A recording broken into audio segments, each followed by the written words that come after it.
ऊपरे पहाड़ नीचे कंकड़ ए शंकर कैसे करूं दर्शन।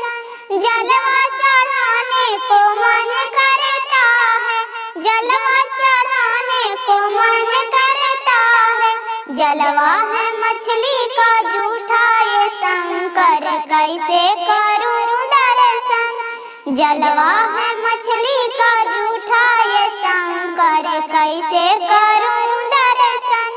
दूधवा चढ़ाने को मन करता है, दूधवा मन करता है, दूधवा चढ़ाने को मन करता है। दूधवा है बछड़ा का जूठा ये शंकर कैसे करूं दर्शन। दूधवा